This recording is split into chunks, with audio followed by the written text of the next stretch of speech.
बच्चों, कैसे हैं आप सभी? आई होप अच्छे होंगे, राइट। चलिए, मैं योगिता प्रजापति यूट्यूब चैनल पे ऐसे बच्चों का स्वागत करती हूँ और आज मैं आपके लिए लेके एक्सरसाइज 3.2 का क्वेश्चन नंबर फर्स्ट का सेकंड पार्ट। तो प्लीज ध्यान समझिएगा और साथ ही लाइक शेयर करना मत भूलिएगा। ओके बच्चों, आइए स्टार्ट करते हैं। देखिए, निम्न समस्याओं में रैखिक समीकरणों के युग्म बनाइए और उनके ग्राफीय विधि से हल ज्ञात कीजिए। मतलब कि हमें ये जो सम दिया गया है बच्चों, इससे हमें इक्वेशन बनानी है, राइट, रैखिक समीकरण बनाना है और उसे ग्राफ विधि से सॉल्व करके आंसर लेके आना है। अब देखते हैं हमारा क्वेश्चन क्या कहा गया है हमसे।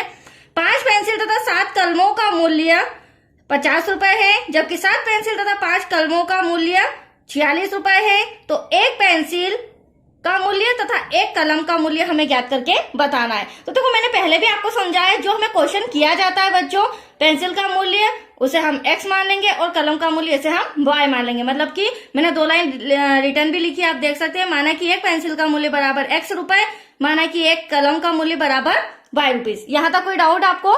चलिए, अब हम इक्वेशन बनाते हैं। इक्वेशन देख सकते हैं आप।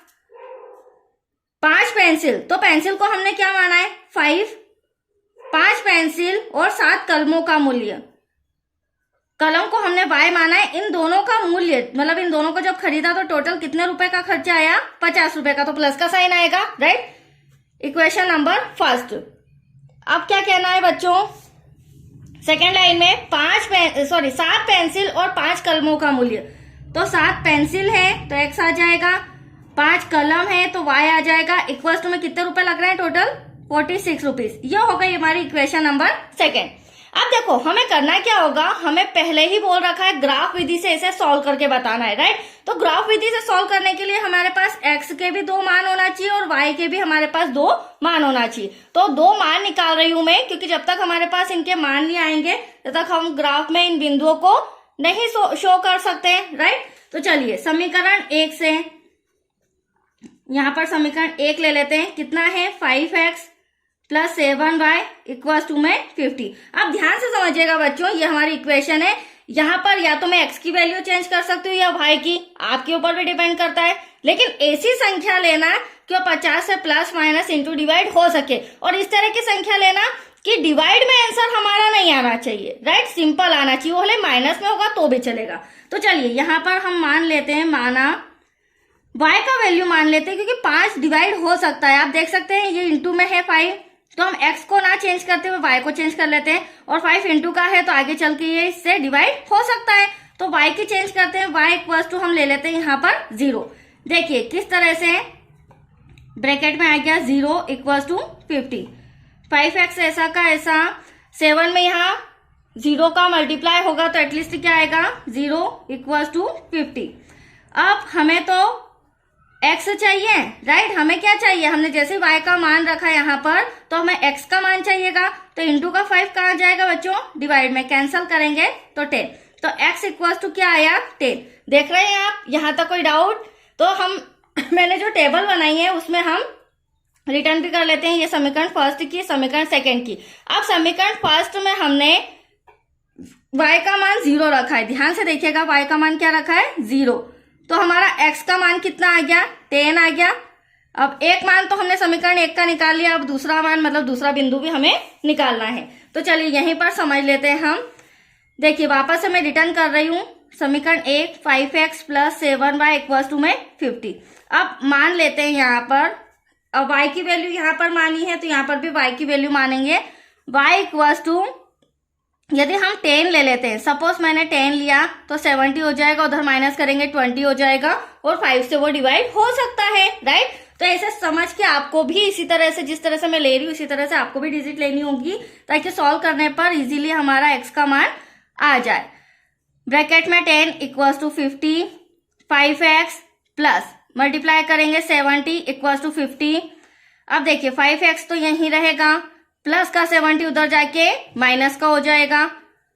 70 में से 50 गया, 20 बड़ी संख्या माइनस की है। अब चूंकि हमें तो x चाहिए बच्चों, तो इंटू का 5 डिवाइड में आ जाएगा। 5 1 5, 5 4 20। तो x इक्वल टू 4 आया है, बट माइनस का। इस बात का आप ध्यान रखिएगा, राइट। जैसे ही y का मान हमने 10 रखा, देखिए हम टेबल में लिख लेते हैं। जैसे ही हमने y का मान 10 रखा है, x का मान आया -4। तो समीकरण 1 के तो हमारे बिंदु आ चुके हैं x और y के। अब हमें समीकरण 2 के बिंदु लाना है, राइट। उसके बाद हम ग्राफ सॉल्व करेंगे और समीकरण 2 ये रहा जिसे मैं यहां पर रिटर्न कर रही हूं।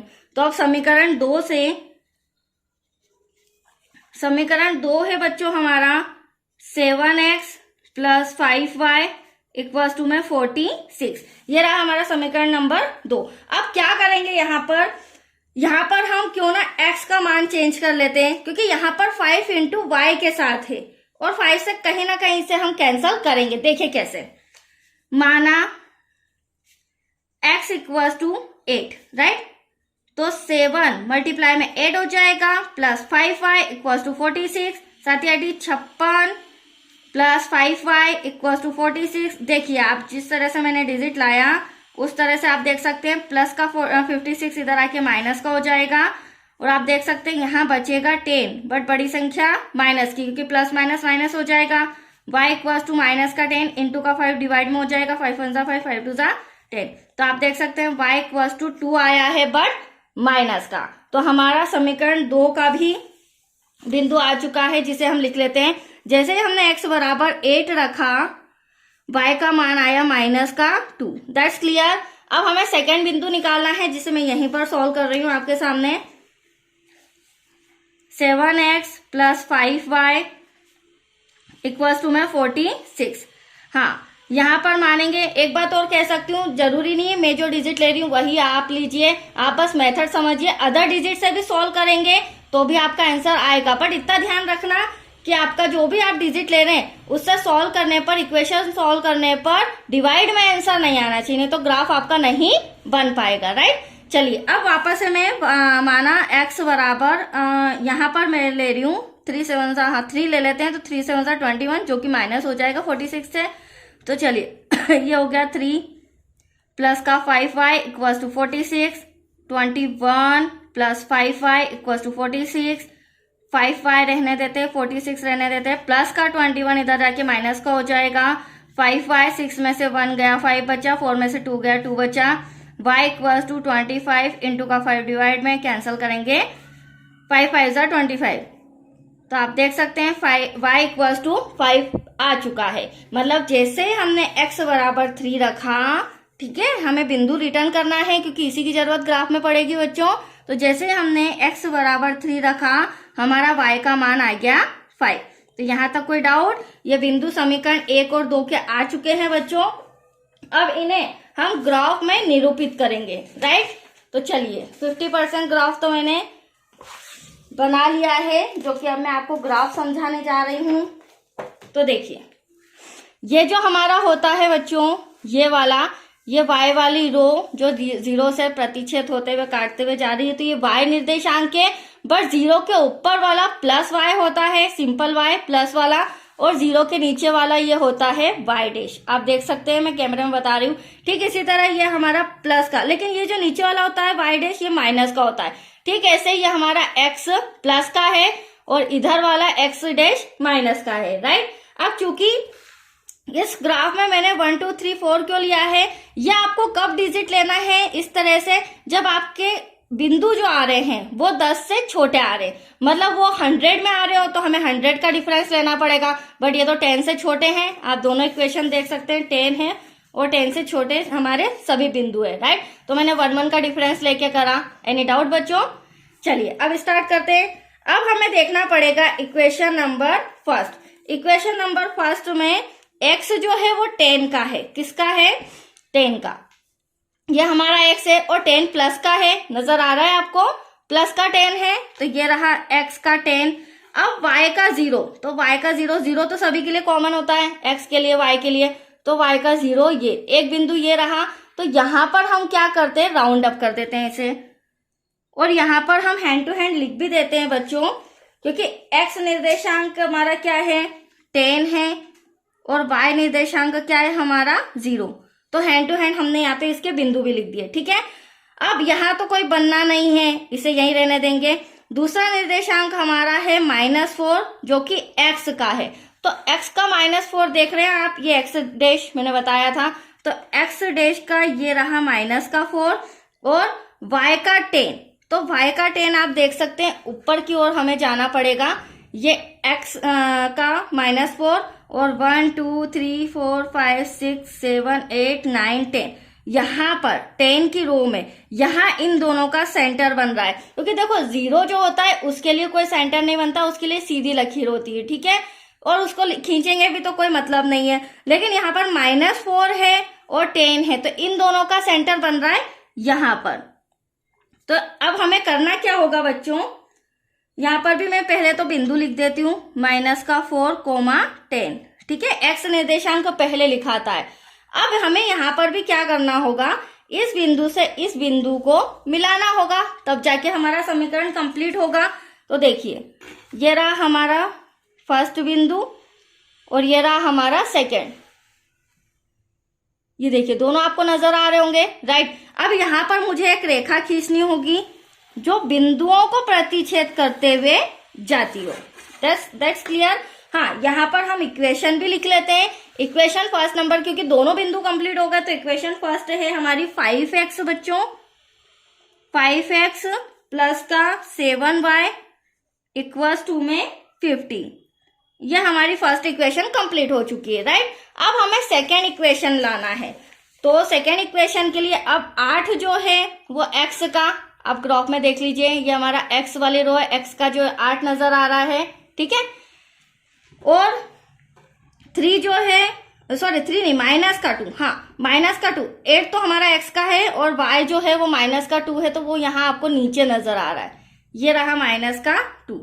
तो अब हम क्या करेंगे, यहां से 8 तक आना, मतलब इन दोनों का पिक पॉइंट कहां पर बन रहा है, यहां पर बन रहा है, x का 8 और y का -2, क्योंकि मैंने आपको स्टार्टिंग में बताया था y निर्देशांक नीचे माइनस होता है और मेरा y -2 है, तो इन दोनों के बीच का ये मैंने बिंदु बना दिया, ठीक है।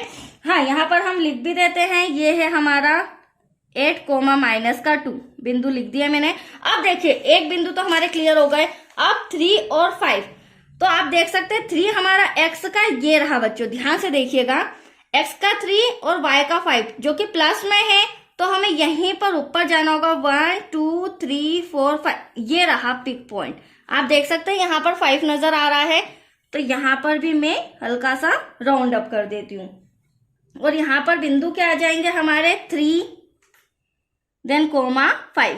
तो ये आपका एक बिंदु तो ये, और दूसरा बिंदु यहाँ पर बन रहा है। तो जो हमने बिंदु निकाले थे उस अकॉर्डिंग एक रेखा इक्वेशन तो ये बन रही है, और दूसरी इक्वेशन आपके सामने ये बिंदु से बिंदु टच करते हुए, प्रतिच्छेद करते हुए मैं दूसरी रेखा खींच रही हूं। तो यहाँ पर अब हमारा क्या हो जाएगा बच्चों, दूसरा इक्वेशन आ जाएगा, ये देखिए, ये मैंने एक और रेखा खींच दी। अब देखिए इसे भी हम इक्वेशन लिख देते हैं, 7x प्लस 5y, तो ये रहा 7x प्लस का 5y इक्वल्स टू में हमारा हो जाएगा 46। तो ये सेकेंड इक्वेशन भी मैंने आपके सामने लिख दी। अब आप सोचे होंगे आंसर कैसे आएगा, पता कैसे चलेगा, एक कलम और एक पेंसिल का मूल्य। तो ध्यान से देखिएगा ग्राफ में, ये जो दोनों रेखाएं जिस बिंदु को प्रतिच्छेद कर रही है, तो पहली बात तो इसे हम कहते हैं प्रतिच्छेदी बिंदु, राइट। ये क्या कहलाता है, प्रतिच्छेदी बिंदु। जब दो रेखाएं किसी पॉइंट पर टकराती हैं, और आप ध्यान से देखिए जिस पॉइंट पर टकरा रही हैं वो, तो एक तो ये 3 से जा रहा है, जो कि अभी मैंने आपके सामने बताया था, एक रेखा तो ये 3 से जा रही है इसकी, और दूसरी रेखा जा रही है 5 से। और जो 5 है ना बच्चों, वो हमारा y निर्देशांक है, ठीक है, y का 5 है और x का 3 है। तो x बराबर तो हमारा एक आंसर 3 आ रहा है, और y बराबर हमारा एक आंसर 5 आ रहा है। अब हमें सम में पता करना होगा, x को हमने क्या माना था, पेंसिल, दैट्स क्लियर, और y को हमने क्या माना था, कलम। तो पेंसिल हमारी 3 रुपए की है, मैं यहाँ आंसर भी शो कर देती हूँ। पेंसिल जिसे हमने x माना था वो हमारी कितने रुपए की है, 3 रुपीज, ठीक है। और कलम को हमने क्या माना था, y, तो y हमारा कितने, मतलब कलम कितने रुपए का है, 5 रुपीज का। That's your answer. यही आपको बताना था, यही आपको समझाना था।